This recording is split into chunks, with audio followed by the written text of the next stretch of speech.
تبارك الذي نزل الفرقان على عبده ليكون للعالمين نذيرا۔ اچھا بھائی، ایک بھائی نے کشمیر سے سوال کیا ہے۔ سوال یہ ہے کہ مفتی صاحب السلام علیکم ورحمۃ اللہ وبرکاتہ۔ جی بھائی، وعلیکم السلام ورحمۃ اللہ وبرکاتہ۔ سوال یہ ہے کہ مفتی صاحب، تراویح میں 4 رکعت کے بعد جو تسبیح سبحان ذی الملک والملکوت پڑھی جاتی ہے، اس کا پڑھنا کیسا ہے؟ اگر سنت ہے تو کس حدیث میں یہ تسبیح مذکور ہے؟ اگر سنت نہیں ہے تو یہ کہاں سے آئی ہے؟ اس کے علاوہ دیگر تسبیحات کا پڑھنا کیسا ہے؟ برائے مہربانی تمام سوالات کے جواب دے۔ سوال کرنے والے مولانا نوشاد صاحب کشمیر سے۔ جی ماشاءاللہ مولانا صاحب، آپ نے تو سوال بہت بہترین کیا ہے، اور میں تو یہ ذہن میں بھی رکھ بیٹھا تھا کہ بھئی اگر کوئی سوال اس طرح کا آ جائے تو بڑی اچھی بات ہے کہ ہم اس سوال کے جواب کو تفصیل سے بتا دیں۔ دیکھیں مولانا صاحب، آپ کا سوال تو بہت بہترین ہے، اور یہ سوال تو اکثر و بیشتر رمضان کے قریب یہ سوالات ہمارے پاس آتے بھی ہیں، کیونکہ اب رمضان تو 2-3 دن قریب ہے، اور ہر مسجد میں اب فی الحال ابھی سے لگا دینا شروع کر دیتے ہیں۔ بعض مسجدوں میں انگلش میں، بعض تو کنڑ میں، اور بعض مسجدوں میں تو انگلش، کنڑ، عربی اس طرح تینوں میں لگایا جاتا ہے، اور اس طرح مسجدوں کے اندر بڑے زور و شور کے ساتھ پڑھے بھی جاتے ہیں۔ اور بعض مساجد میں تو ایسے ہوتا ہے کہ باقاعدہ ان کو پڑھنے کے لیے، بعض لوگوں کو پڑھنے کے لیے بلایا جاتا ہے، تنخواہ بھی دی جاتی ہے، جس طرح تراویح کے لیے ایک امام کو تنخواہ دی جاتی ہے، تو اسی طرح ان لوگوں کو تسبیحات پڑھنے کے لیے باقاعدہ ان کو بلا کر پہلی صف میں بٹھایا جاتا ہے، اور وہاں بیٹھ کر وہ مائک وغیرہ لیتے ہیں، اور تراویح تسبیح کے نام سے وہ تسبیح پڑھی جاتی ہے۔ تو بہرحال میں اس پہلے مسئلے پر بات کر لیں، بعد میں جو قباحتیں ہوتی ہیں ہم اس پر بات کریں گے۔ پہلی بات تو یہ کہ دیکھیں، تراویح کی 20 رکعت 10 سلاموں کے ساتھ پڑھنا، اور حدیث پاک سے اللہ کے رسول صلی اللہ علیہ وسلم سے چیز ثابت ہے۔ بات سمجھ میں آ رہی؟ 20 رکعت تراویح 10 سلام کے ساتھ پڑھنا، یہ حدیث پاک سے ثابت ہے۔ اللہ کے رسول صلی اللہ علیہ وسلم کی حدیث ہے کہ اللہ کے رسول صلی اللہ علیہ وسلم نے حضرات صحابہ 3 دن 20 رکعت تراویح پڑھا، یہ حدیث سے ثابت ہے۔ اور حضرت اللہ کے رسول صلی اللہ علیہ وسلم نے اس کے بعد تراویح کی جماعت کو اللہ کے رسول نے چھوڑ دیا، تاکہ اس لیے چھوڑا کہ اگر یہ معمول اسی طرح باقی رہا تو میری امت پر یہ چیز فرض نہ ہو جائے، کیونکہ اللہ کے رسول صلی اللہ علیہ وسلم نے ایک حدیث پاک ہے، اللہ کے رسول نے فرمایا اگر میری امت پر شاق نہ ہوتا تو میں عشاء کی نماز کو تاخیر کر کے پڑھنے کا حکم دیتا۔ تو اللہ کے رسول صلی اللہ علیہ وسلم ہر چیز میں اپنی امت کے لیے آسانی تلاش کرتے تاکہ میری امت اس میں پریشان نہ ہو۔ تو بہرحال اللہ کے رسول صلی اللہ علیہ وسلم نے 3 دن تراویح پڑھائے، تو پھر اس کے بعد جماعت کو اللہ کے رسول نے حضرات صحابہ کو نہیں پڑھائے، ترک کر دیے۔ تو پھر حزم معمول حضرات صحابہ رمضان کے بعد، جیسا کہ حدیث پاک کے اللہ کے رسول صلی اللہ علیہ وسلم نے فرمایا دن میں روزہ رکھو، رات میں اللہ کے رسول نے فرمایا قیام اللیل نماز پڑھا کرو، تراویح پڑھا کرو، اللہ کے رسول کی حدیث سے ثابت ہے۔ اور کتنی رکعت پڑھے؟ تو اللہ کے رسول کا معمول تھا 20 رکعت پڑھنا، غیر رمضان میں الگ پڑھتے، رمضان میں الگ پڑھا کرتے تھے۔ تو حضرات صحابہ بھی اللہ کے رسول صلی اللہ علیہ وسلم کی اس عمل کو انفرادی حضرت عمر، حضرت ابوبکر تنو کے زمانے تک کرتے رہے۔ جب حضرت عمر فاروق تنو کا زمانہ آیا تو حضرت عمر فاروق نے کہا کہ بھئی یہ کام کو ہم جیسا اللہ کے رسول صلی اللہ علیہ وسلم ابتدائی طور پر اجتماعی عمل کیا، ہم اس کام کو پھر ایک مرتبہ جاری کر دیں گے۔ تو حضرت عمر رضی اللہ عنہ نے اس کام کو جو اللہ کے رسول صلی اللہ علیہ وسلم نے 3 دن اجتماعی طور پر 20 رکعت تراویح پڑھائے تھے، پھر حضرت عمر رضی اللہ عنہ نے اس 20 رکعت تراویح کو جاری فرما دیا۔ تو اس وقت اگر یہ کام غلط ہوتا تو پھر حضرات صحابہ اس وقت موجود تھے، حضرت علی رضی اللہ عنہ جو علم کا باب ہے، اور اسی طرح حضرت عبداللہ بن مسعود، حضرت امیر معاویہ رضی اللہ عنہ، حضرت عثمان غنی رضی اللہ عنہ، بڑے بڑے کبار صحابہ موجود تھے۔ چاہتا اگر یہ غلط ہوتا تو پھر وہ لوگ روک دیتے۔ تو بہرحال 20 رکعت تراویح آج 1500 صدی تک بھی پڑھتے ہوئے آ رہے ہیں۔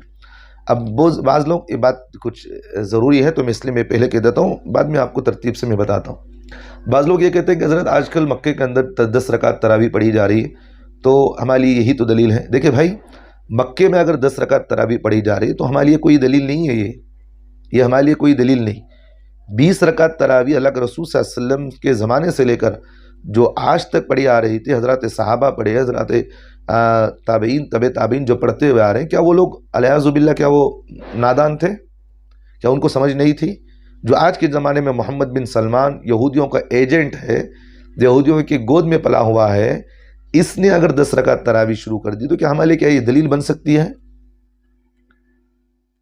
تو بہرحال اگر آپ یہ کہہ سکتے ہیں حضرت وہاں کے علماء کیوں خاموش ہیں، وہاں کے علماء نے آواز اٹھایا ہے، اور جن جن علماء نے اس پر آواز اٹھایا سب کو اندر کر دیے۔ اس کا منشا یہی ہے کہ اپنی منمانی پر اپنا ہر چیز ڈالا جائے۔ تو بہرحال 20 رکعت تراویح 10 سلاموں کے ساتھ جو پڑھی جاتی ہے، درمیان میں جو 4 رکعتیں ہوتی ہیں جسے ترویح کہا جاتا ہے، کہ اس وقت کچھ وقت کے لیے اطمینان کے ساتھ بیٹھ جانا، یا درمیان میں کچھ وقت کے لیے جو اطمینان حاصل کرنا، یہ مستحب ہے۔ بات سمجھ میں آ رہی؟ 4 رکعت کے بعد تھوڑی دیر کے لیے اطمینان حاصل کرنا، اطمینان کے ساتھ آدمی بیٹھ جانا، تاکہ آدمی 4 رکعت میں جو پڑھا ہے، پوپو پارا پڑھتے ہیں، بعض مرتبہ آدھا پارا ہو جاتا ہے، جس آدمی کے دل میں جسم کے اندر ایک اکتاد ہو جاتی ہے، بھی آدمی سست ہو جاتا ہے، تو 4 رکعت کے بعد تھوڑی دیر کے لیے اس طرح کر لینا، یعنی اطمینان حاصل کرنا، یہ مستحب ہے، کر سکتے ہیں۔ اب ایک سوال یہاں یہ ہوتا ہے کہ بھئی اب جو آدمی جو اطمینان حاصل کر بیٹھا ہے تھوڑی دیر کے لیے، یا کوئی عبادت کر سکتا نہیں کر سکتا، تو اس درمیان کے اندر ہر 4 رکعت کے بعد کچھ دیر کے لیے جو بیٹھنا مستحب ہے، اطمینان حاصل کرنا مستحب ہے، تو اس میں کوئی خاص عمل حدیث سے ثابت نہیں ہے۔ پھر ایک مرتبہ سمجھے، ہر 4 رکعت کے بعد تھوڑی دیر کے لیے جو بیٹھنے کا مستحب ہے، تو اس میں بیٹھنے کے درمیان میں کوئی بھی خاص عمل حدیث پاک سے ثابت نہیں ہے۔ چاہے تو آپ ذکر و اذکار کر سکتے ہیں اس میں، یا تھوڑی دیر کے لیے آپ خاموش بیٹھ گئے، کوئی بات نہیں اس میں، یا تھوڑی دیر کے لیے آپ جو ہے اطمینان کے ساتھ آپ لیٹ گئے، اس میں کوئی بات نہیں، کیونکہ مکے والوں کے اندر ہوتا یہ تھا کہ 4 رکعت نماز پڑھ لیتے تو وہ ایک مرتبہ طواف کر لیا کرتے۔ مدینے کے اندر ہوتا یہ کہ بھئی 4 رکعت نماز پڑھنے کے بعد، تراویح پڑھنے کے بعد وہ 2 رکعت نفل پڑھ لیا کرتے تھے، 4 رکعت نفل پڑھ لیا کرتے تھے، اس طرح آدمی کا معمول ہوتا تھا۔ تو بہرحال تراویح کے لیے ترویح کے لیے یعنی بیٹھنے کے بعد 4 رکعت کے بعد آدمی جو بیٹھتا ہے، اس میں کوئی بھی خاص عمل حدیث پاک سے ثابت نہیں ہے، اور اس بات کا اختیار ہے کہ آدمی ذکر کرے، چاہے جو چاہے آپ کر سکتا ہے، کوئی بات نہیں۔ البتہ بعض فقہاء کرام سے ایک تسبیح پڑھنا ثابت ہے، جیسا کہ آپ نے مجھے پوچھا ہے، بعض فقہاء کرام سے ایک تسبیح پڑھنا ثابت ہے، جیسا کہ آپ نے مجھے پوچھا تراویح تسبیح کے نام سے مسجدوں کے اندر ابھی سے لگنا شروع ہو گئے، جیسا کہ تراویح تسبیح کے میرے پاس بھی ہے، سبحان ذی الملک والملکوت، سبحان ذی العزت والعظمت والہیبت والقدرت والکبریاء والجبروت، سبحان الملک الحی الذی لا ینام ولا یموت، سبوح قدوس ربنا رب الملائکۃ والروح، اللہم اجرنا من النار یا مجیر یا مجیر یا مجیر۔ کیونکہ میں تو اس تسبیح کو نہیں پڑھتا ہوں، کیونکہ ضروری نہیں ہے، میں تو کیونکہ اس کی میری یاد کرنے کی بھی ضرورت نہیں ہے۔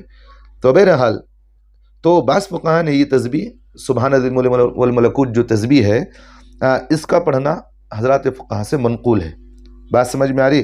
لیکن اس تسبیح کو واجب نہ فرض نہ سنت نہ مستحب، اس کو ہم ضروری قرار نہیں دے سکتے۔ پھر ایک مرتبہ سنیں، حضرات فقہاء سے اس تسبیح کا پڑھنا ثابت ہے، جائز، اگر کوئی آدمی پڑھنا چاہے تو پڑھ سکتا ہے، لیکن یہ حدیث نہ اس دعا کا پڑھنا تراویح کے 4 رکعت کے بعد اس دعا کا پڑھنا نہ فرض ہے نہ واجب ہے نہ سنت ہے نہ مستحب ہے، بات سمجھ میں آ رہی؟ اور اگر کوئی آدمی اس کو پڑھنا چاہے کہ بھئی چلو ایک تسبیح ہے ہم بھی پڑھ لیں، اگر کوئی آدمی پڑھنا چاہے تو پڑھ سکتا ہے، بات سمجھ میں آ رہی؟ ایک بات، اور دوسری بات یہ کہ نا اللہ کے رسول صلی اللہ علیہ وسلم سے حدیث یہ دعا ثابت نہیں ہے مکمل طور پر۔ جو تسبیح تراویح کے نام سے مسجدوں میں چسپایا جاتا ہے، لگایا جاتا ہے، یہ دعا مکمل طور پر حدیث پاک سے اللہ کے رسول صلی اللہ علیہ وسلم سے ثابت نہیں۔ کچھ دعا اگر حدیث سے وہ وہاں سے دعا میں سے کچھ ٹکڑا وہاں سے لے لیا، وہاں سے لے کر اس دعا کو بنایا گیا، لیکن مکمل طور پر حدیث سے کہیں بھی یہ مکمل طور پر حدیث سے ثابت نہیں، نہ حضرات صحابہ کے عمل سے ثابت ہے، بات سمجھ میں آ رہی، نہ حضرات تابعین سے یہ چیز ثابت ہے، بلکہ یہ دعا آئی کہاں سے؟ اب آپ کو سمجھ میں آ گیا کہ بھی یہ دعا نہ پڑھنا فرض ہے نہ واجب ہے نہ سنت ہے، اور اگر کوئی آدمی پڑھنا چاہے تو پڑھ سکتا ہے، اگر کوئی آدمی نہیں پڑھنا چاہے تو نہیں پڑھ سکتا، اور اس کو ضروری سمجھ کر مستحب بھی نہیں قرار دیا جا سکتا۔ جب آپ کو یہ چیز ثابت معلوم ہو گیا تو دوسری چیز، اب یہ دعا آئی کہاں سے، اب یہ دعا لائی کہاں سے، کس کتاب کے اندر یہ دعا لکھی گئی ہے؟ علامہ قسطلانی رحمۃ اللہ علیہ کی کتاب ہے شرح وقایہ، تو اس کتاب کے اندر یہ دعا کو لکھا گیا ہے. بات سمجھ میں آ رہی؟ علامہ قسطلانی رحمۃ اللہ علیہ کی جو کتاب ہے شرح وقایہ، اس کتاب کے اندر یہ دعا کو لکھا گیا ہے. وہاں سے رد المحتار کے اندر اس دعا کو نقل کیا گیا، اور رد المحتار کے اندر جب اس دعا کو لکھا گیا تو وہاں سے حضرات فقہا نے اور جو فتویٰ دینے والوں نے وہاں سے اس دعا کو لیا اور ہر جگہ اس دعا کو رائج کر دیا گیا. بات سمجھ میں آ گئی؟ تو حدیث سے جب یہ دعا ثابت نہیں ہے تو پھر لکھا کہاں گیا؟ تو علامہ قسطلانی رحمۃ اللہ علیہ شرح وقایہ کے اندر یہ دعا کو لکھے. اور ان سے پہلے بھی ایک کتاب ہے جس میں اس کتاب کا نام تو یہ ہے کہ منہج العباد، وہاں ایک کتاب کو وہاں اس دعا کو لکھی گئی. پہلے اس کتاب میں لکھی گئی منہج العباد کے اندر، پھر وہاں سے شرح وقایہ یعنی علامہ قسطلانی رحمۃ اللہ علیہ اس دعا کو وہاں سے لے کر اپنی کتاب کے اندر لکھا، پھر وہاں سے رد المحتار کے اندر اس دعا کو نقل کیا گیا. اور رد المحتار جیسا کہ آپ جانتے ہیں یہ بہت مضبوط کتاب ہے دلائل کے اعتبار سے، فقہ کے اعتبار سے، اور ہر مفتی اس کتاب کا فتویٰ ہر مفتی جو ہے اپنے فتوے کے ساتھ اس کتاب کا کوئی نہ کوئی حوالہ ضرور دیتا ہے. تو بہرحال وہاں سے اس کتاب کو لے کر لکھ دیا گیا اور وہاں سے فقہا نے نقل کرنا شروع کر دیا ہے. تو بس اسے فرض، واجب یا سنت نہ سمجھتے ہوئے اگر کوئی آدمی پڑھنا چاہے تو پڑھنے کی اس کو گنجائش ہے. البتہ ایک بات یہاں ذہن میں رکھے، اگر اسے کوئی آدمی فرض یا واجب یا سنت یا مستحب یا ضروری سمجھتے اگر کوئی آدمی پڑھنا چاہے تو نہیں پڑھ سکتا، اس کو پڑھنے کی اجازت نہیں. کیوں بھئی؟ جو چیز حدیث سے ثابت نہیں پھر آپ اس کو ایک ضروری قرار دے کر آپ اس کو تراویح کے ساتھ پڑھ رہے ہیں. سمجھ میں آ رہی ہے بات؟ تو آدمی نہیں پڑھ سکتا. ایک بات. دوسری بات یہ ہے کہ اس دعا کو اگر کوئی پڑھنا چاہے تو آہستہ پڑھے، چیخ مار کے زور سے پوری مسجد میں. بعض تراویح تو پڑھنا کبھی موقع ملتا ہے، دیکھتے ہیں کہ اتنا زور سے پڑھ دیں کہ بھی مسجد کی چھت اڑ رہی ہے. بعض جگہ تو ایسے ہوتا ہے کہ سامنے والی صف میں ایک بندہ بیٹھا رہتا ہے، اس کے ہاتھ میں مائک رہتا ہے، باقاعدہ وہ 4 رکعت کے بعد وہ بیٹھ کر ہر 4 رکعت کے بعد وہ مائک لے کر تسبیح تراویح کو دعا کو پڑھنا شروع کر دیتا ہے. بات سمجھ میں آ رہی؟ تو اس طرح جو زور سے پڑھنا، کیونکہ اللہ تعالیٰ نے قرآن مجید کے اندر فرمایا ادعوا ربکم تضرعا وخفیہ. اللہ تعالیٰ نے فرمایا کہ بھی جب دعا کرو تو آہستہ دعا کرو. یہ دعا تو آپ کر رہے ہیں، جب دعا کر رہے ہیں تو آہستہ کریں. آپ دعا اللہ کی تسبیح بیان کر رہے ہیں، آہستہ کریں. یہ نہیں کہ آپ چلا کر زور سے کرانا، اس کا کیا مطلب ہے آپ کا؟ تو جو لوگ وہاں پر جو عمل کر رہے تھے وہ لوگ جو نہیں کیے ہیں کہ غلطی پر تھے، وہ اس طرح کہیں ثابت نہیں ہے. تو بہرحال آپ پڑھنا چاہیں تو آہستہ پڑھیں، زور سے چلا کر، جیسا کہ مسجدوں میں زور سے بعض مرتبہ تو دیکھا جاتا ہے کہ بھئی ان لوگوں کو باقاعدہ اس کی ترغیب دے کر بلائی جاتی ہے. تو بہرحال میں آپ کو بعد میں بتاؤں گا یہ سب چیزیں. تو بہرحال ذہن میں رکھیں زور سے پڑھنا یہ بھی جائز نہیں، آہستہ پڑھنا چاہے تو پڑھ سکتے. اور اسی طرح مذکورہ تسبیح کے علاوہ جو دیگر تسبیحات ہیں یہ پڑھنا، اس تسبیح کے مقابل میں دیگر تسبیحات پڑھنا یہ افضلیت رکھتا ہے. بات سمجھ میں آ رہی؟ بھئی حدیث پاک سے اللہ کے رسول صلی اللہ علیہ وسلم نے سنت نماز پڑھے، فرض نماز پڑھے، تو فرض نماز کے بعد اللہ کے رسول صلی اللہ علیہ وسلم نے 2 تسبیحات پڑھے. ان تسبیحات کا پڑھنا، یہ جو تسبیح تراویح کے نام سے موسوم ہو گئی ہے، یہ جو مشہور ہو گئی ہے دعا، اس دعا سے اس دعا کا پڑھنا بے افضلیت ہے، ضروری ہے، لاکھ درجہ بہتر ہے، جو حدیث پاک سے اللہ کے رسول صلی اللہ علیہ وسلم سے ثابت ہے. بات سمجھ میں آ رہی؟ جیسا کہ اللہ کے رسول صلی اللہ علیہ وسلم کی حدیث پاک سے ایک نماز کے بعد اللہ کے رسول صلی اللہ علیہ وسلم پڑھا کرتے تھے سبحان اللہ بحمدہ سبحان اللہ العظیم. کتنی بڑی تسبیح ہے. اللہ کے رسول صلی اللہ علیہ وسلم نے فرمایا قیامت کے دن اللہ تعالیٰ اس تسبیح پڑھنے والوں کو نام اعمال اس کے مضبوط ہوتے ہیں. کتنی بڑی فضیلت ہے اس کی. تو اس طرح کی تسبیحات کو جو حدیث سے اللہ کے رسول صلی اللہ علیہ وسلم کی سنت سے ثابت ہیں فرض نماز کے بعد، ان تسبیحات کو آپ مسجد کے تراویح کے بعد آپ لکھ دیا کریں تاکہ لوگ وہ تسبیح پڑھ لیا کریں.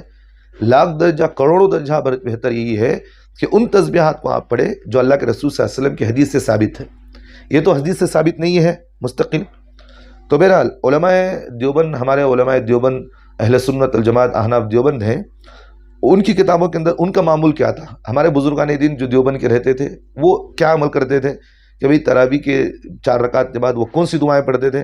جیسا کہ رشید احمد گنگوئی رحمۃ اللہ علیہ کے بارے میں لکھا ہے کہ حضرت ہر 4 رکعت کے بعد سبحان اللہ والحمد للہ ولا الہ الا اللہ واللہ اکبر. اتنی بڑی تسبیح ہے، حدیث سے تسبیح کا پڑھنا ثابت ہے. تو حضرت یہ معمول کرتے تھے.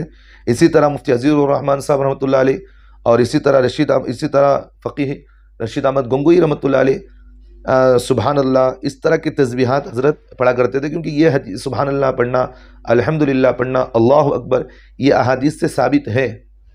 بات سمجھ میں آ رہی؟ تو ان تسبیحات کی آپ پابندی کریں جن تسبیحات کی احادیث میں فضیلت بیان کی گئی. اسی طرح حضرت مولانا اشرف علی تھانوی رحمۃ اللہ علیہ کے بارے میں بھی یہ بات لکھی ہوئی ہے. کسی نے حضرت سے پوچھا کہ حضرت آپ تراویح کے 4 رکعت کے بعد آپ کا معمول کیا ہے؟ تو حضرت نے کہا کہ میں تراویح کے ہر 4 رکعت کے بعد 25 مرتبہ یا 21 مرتبہ اس طرح میں درود و شریف پڑھ لیا کرتا ہوں. تو بہرحال ہمارے علماء دیوبند کے اندر بھی یہ معمول یہی تھا کہ بھئی تسبیحات کو، ان تسبیحات کو پڑھنے کا معمول تھا جو تسبیحات قرآن حدیث سے ثابت تھے اور جن کی فضیلتیں احادیث میں بیان کی گئی ہیں.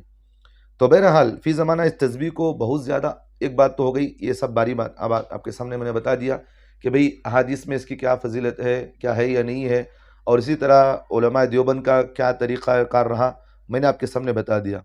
اب پوری بات کا خلاصہ یہ بات ذہن میں رکھے، موجودہ زمانے کے اندر اس تسبیح کا پڑھنا بہت معمول زیادہ ہو گیا ہے.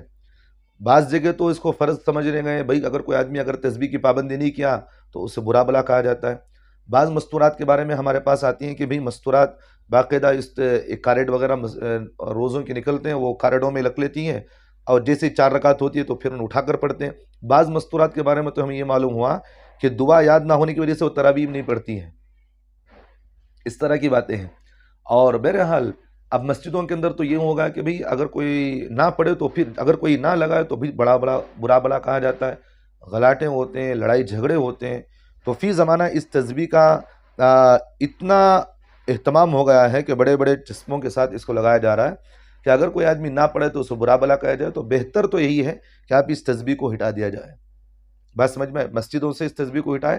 اب جو حدیث سے ثابت ہیں ان تسبیحات کو اب لگائے. دیکھیں دلیل سے جو چیز ثابت ہوتی ہے تو اس میں آدمی کو مضبوطی رہتی ہے، اور اس کا زندگی کے اندر آدمی کو اس کا عمل خود بخود آدمی کے اندر پیدا ہوگا کہ بھئی رسول صلی اللہ علیہ وسلم سے حدیث ثابت ہے اور یہ دعائیں ثابت ہیں، تو آدمی خود بخود عمل کرے گا. اب غیر جو حدیث سے ثابت نہیں ہے، اب ان چیزوں کو لا کر کے لوگوں کے سامنے بیان کریں گے تو لوگ اس کو ضروری سمجھیں گے. تو بہرحال آج کے زمانے کے اندر لوگ جو ہے اس کو ضروری سمجھ کر پڑھ رہے ہیں، اور اگر نہ پڑھنے والوں کو مسجدوں میں برا بلا کہا جاتا ہے. اگر کوئی مسجد کا امام اگر کوئی بیان میں کہہ دے تو پھر جو ہے بڑی غلط طریقے سے اس کے ساتھ رویہ کیا جاتا ہے، اسے گالیاں دی جاتی ہیں. اگر کوئی کہہ دے تو پھر مسجد کے امام پر برا بلا کہا جاتا ہے. تو بہرحال اس طرح کی وجہ یہی ہے کہ بھئی یہ حدیث سے کہیں سے یہ چیز ثابت نہیں ہے، احادیث سے کہیں بھی یہ دعا ثابت نہیں ہے. بات سمجھ میں آ رہی؟ آپ اگر پڑھنا چاہیں تو لاکھ درجہ آپ کے لیے ضروری یہی ہے کہ جو احادیث سے ثابت ہیں ان کو لائے. بعض تو میں بڑے افسوس مندی کے ساتھ میں کہہ رہا ہوں، یہ خانقاہ کی مسجد ہے میں جہاں نماز پڑھتا ہوں، کبھی کبھی آخری کی تراویح میں وہاں پڑھتا ہوں 26ویں کے بعد، وہاں میں پڑھتا ہوں تراویح. تو میں نے وہاں بھی دیکھا، بھئی ہمارے علماء دیوبند کی مسجدوں کے اندر بھی میں نے وہ چیز دیکھا ہے. اور ایک بات یہاں ذہن میں رکھیے کہ بعض لوگوں کے اندر، ہمارے مسلمانوں ہمارے علماء کے اندر ایک مزاج یہ بن چکا ہے، حکمت کے نام پر ہم اپنی قوم کو ڈبا دیے. بات سمجھ میں آ رہی؟ حکمت کے نام پر اگر کوئی آدمی کوئی کام کر رہا ہے، حکمتاً اگر کوئی آدمی اچھا کام کر رہا ہے بھی چھوڑے کرنے دیں. اب وہ آدمی کرتے کرتے اپنی زندگی کے اندر مواظبت کرتے کرتے اس چیز کو ضروری واجب سمجھ رہا ہے آدمی.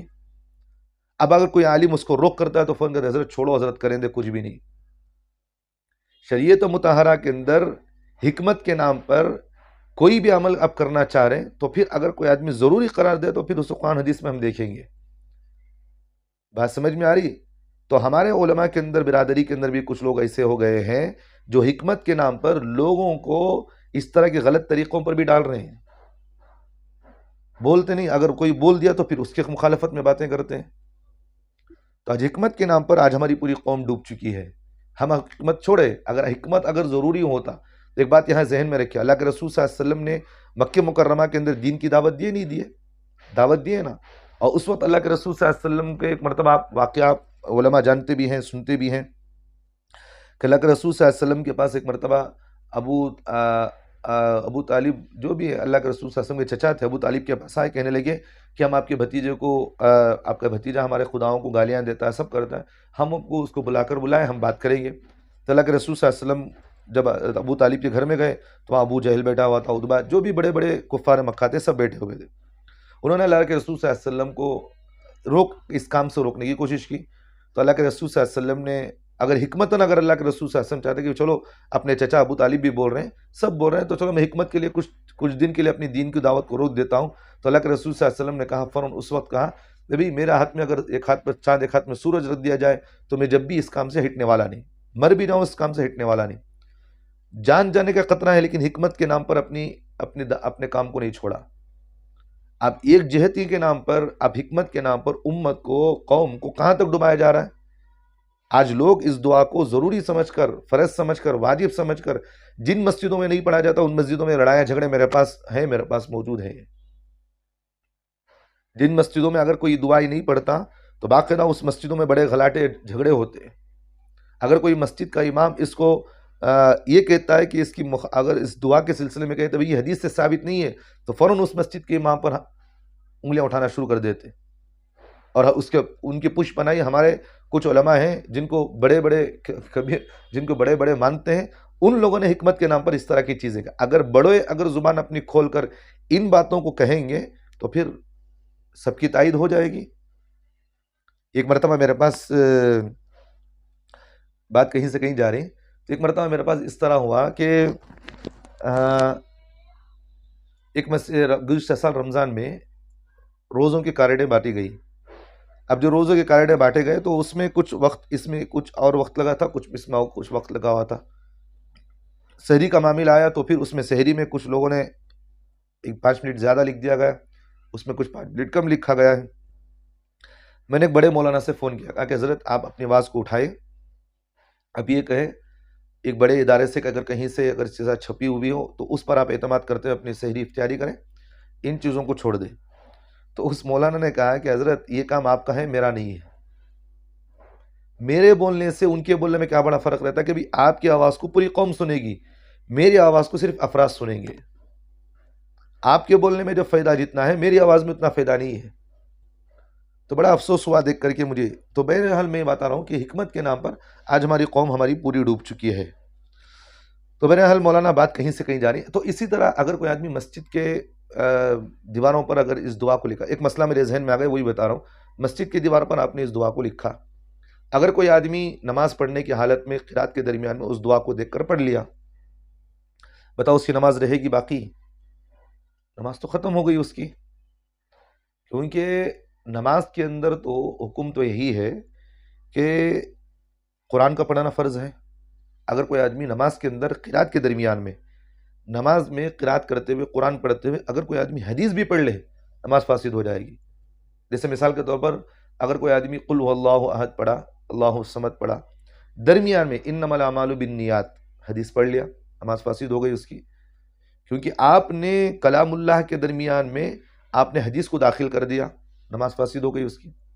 تو اسی طرح اگر کوئی آدمی نماز پڑھتے ہوئے، قرات کرتے ہوئے اگر درمیان میں اگر وہاں دعا لکھی ہوئی ہے دیوار پر، اگر کوئی آدمی پڑھ لے تو پھر نماز فاسد ہوگی نہیں ہوگی؟ کتنے اللہ جانے کتنے لوگوں کی نمازیں خراب ہو رہی نہیں ہو رہی ہیں، کوئی مسئلہ بولنے والا نہیں، اب جو بولے گا وہی اس کا مخالفت ہوگا، کتنے لوگوں کی نمازیں خراب ہو رہی ہیں۔ تو اس لیے اس مسئلے کو سمجھائیں، اس مسئلے کو بولے کہ بھئی یہ چیز حدیث سے ثابت نہیں ہے دعا ہے۔ اگر کوئی دعا آپ پڑھنا چاہے تو آپ درود شریف پڑھ لیا کریں، اگر کوئی دعا پڑھنا چاہے تو آپ سبحان اللہ بحمدہ، اور کوئی دعا اس طرح دعا پڑھ لے جیسا کہ میں نے آپ کے سامنے بتایا، سبحان اللہ بحمدہ، لا الہ الا اللہ، اللہ اکبر، اس طرح دعائیں حدیث سے جو ثابت ہیں ان کو پڑھ لیا کریں۔ لوگوں کو بتائیں آپ، اگر کوئی آدمی اسی کی زمین میں اگر کوئی آدمی اس دعا کو نماز پڑھ رہا تھا، دعا کو دیکھا، قصدن نہیں انجانے میں دیکھ لیا، اگر اس دعا کو دیکھا، الفاظ ادا نہیں زبان سے نہیں کیا، الفاظ سمجھ لیا، اس کا معنی سمجھ لیا، سمجھ میں آئی بات، تو اس سے نماز پر کوئی فرق نہیں پڑتا۔ اگر قصدن کیا ہے، اگر کوئی آدمی نماز پڑھ رہا ہے تو نماز پڑھتے پڑھتے دعا پر نظر پڑ گئی اس کے الفاظ کو بھی سمجھ رہا ہے، معنی کو بھی سمجھ رہا ہے، قصدن اس طرح کہے تو نماز اس کی مکروہ تحریمی ہے۔ کتنی بڑی تعجب کی بات ہے۔ تو بہرحال بات کہیں سے کہیں جاری، تو لہٰذا انتہائی سنجیدگی اور عاجزی کے ساتھ ہماری تو درخواست آپ حضرات سے ہی ہے، مسجد والوں کی، کمیٹی والوں سے، ائمہ سے یہی درخواست ہے کہ اس تصویر کے پوسٹر بالکل اپنی مسجدوں میں نہ لگایا جائے، اور یہ دین میں زیادتی کی ایک شکل بھی ہے، یہ بات سمجھ میں آ رہی۔ اور اسی طرح ان پوسٹر کی تقسیم کرنے والے حضرات بھی اس طرح کی زحمت نہ کریں، اور بلکہ اور بھی دین کے کام ہیں ان میں ان پیسوں کو خرچ کر دیا کرے۔ بہت اہم بات میں کہہ رہا ہوں۔ اگر کوئی آدمی یہ سمجھتا ہے کہ بھئی میں یہ کام کر جو میں لگا رہا ہوں یہ دین کا بڑا کام کر رہا ہوں، میں تو کہہ رہا ہوں دین کا کام نہیں کر رہے ہیں آپ، اس کو دین کا کام نہیں ہے۔ آپ جو ہے تراویح کے تسبیح کے نام پر جو دعائیں خرید کر آپ لگا رہے، یہ دین کا کام نہیں ہے۔ آپ بجائے وہ خریدنے کا آپ دوسرے کام لگائیں، آپ دوسرے جگہ پیسہ لگائیں۔ یہ جو آپ جو سمجھ رہے ہیں کہ بھئی دین کا کام سمجھ پر اس پر جو ہے اپنا پیسہ حلال مال خرچ کرنا، یہ صحیح طریقہ نہیں ہے۔ آپ اس حلال مال کو کہیں اور جگہ پر لگائیں۔ بھی جس چیز کی ضرورت ہی نہیں آپ کو لگا کر کیا فائدہ آپ کو مل رہا اس میں؟ جس چیز کی ضرورت ہی نہیں ہے، جس چیز کی اجازت ہی نہیں ہے، لوگ تو آج اس کو ضروری سمجھ کر رہے ہیں۔ بھئی نہ حدیث سے ثابت ہے، نہ قرآن سے وہ چیز کے ہمیں حکم دیا گیا، کہیں سے ثابت نہیں، آپ اس چیز کو ضروری سمجھ کر لگا رہے ہیں۔ کیا فائدہ اس کا آپ کو ملا؟ بجائے آپ وہاں اپنے پیسوں کو خرچ کرنے کے کہیں اور جگہ پر پیسوں کو خرچ کریں، ثواب ملے گا۔ اب اس طرح کی بدعتوں کو ختم کریں۔ مسجدوں میں اگر آپ تسبیح کے اگر پڑھنا چاہیں تو آپ مسجدوں سے نکال دیا کریں، آپ اعلان کر دیں کہ بھئی یہ چیز حدیث سے ثابت نہیں ہے، اس لیے اب ہم اس کے بعد سے جو احادیث سے ثابت ہیں ان دعاؤں کو پڑھیں گے، یا نہیں تو اجتماعی طور پر لوگوں کو کہہ دیں کہ بھئی ہر 4 رکعت کے بعد درود پڑھ لیا کریں، یا سبحان اللہ پڑھ لیا کریں، یا 3 مرتبہ جو ہے آپ بیٹھ کر جو ہے جیسا کہ میں نے آپ کے سامنے کہا حدیث سے جو ثابت ہے دعا، اس دعا کو آپ 1 مرتبہ پڑھ لیا کریں، جیسا کہ سبحان اللہ و بحمدہ و سبحان اللہ العظیم۔ سمجھ میں آ رہی بات؟ اسی طرح سبحان اللہ والحمد للہ ولا الہ الا اللہ واللہ اکبر، یہ حدیث سے ثابت، اب اس کو پڑھ لیا کریں۔ تو بہرحال اللہ ہم تمام کو عمل کی توفیق عطا فرمائے۔ بات کہیں سے کہیں جا رہی تو خلاصہ کلام جیسا کہ میں نے بتا دیا، یہ حدیث سے ثابت نہیں ہے، لہٰذا اس کو مسجدوں سے ہٹا دینا چاہیے، اس دعا کو، اور اس طرح کے پوسٹروں کو ہٹا دینا چاہیے۔ یہ دین میں زیادتی کی ایک شکل پیدا ہو رہی ہے۔ سمجھ میں آ رہی بات؟ تو اس طرح ان پوسٹروں کو تقسیم کرنے والے حضرات بھی اس طرح کی یہ بھی بات ذہن میں رکھیں، یہ ثواب کا کام آپ نہیں کر رہے ہیں، یہ ثواب نہیں ہے، بلکہ ان پیسوں کو آپ بجائے ان چیزوں میں خرچ کرنے کے کہیں اور خرچ کر لیں۔ اللہ ہم تمام کو عمل کی توفیق عطا فرمائے۔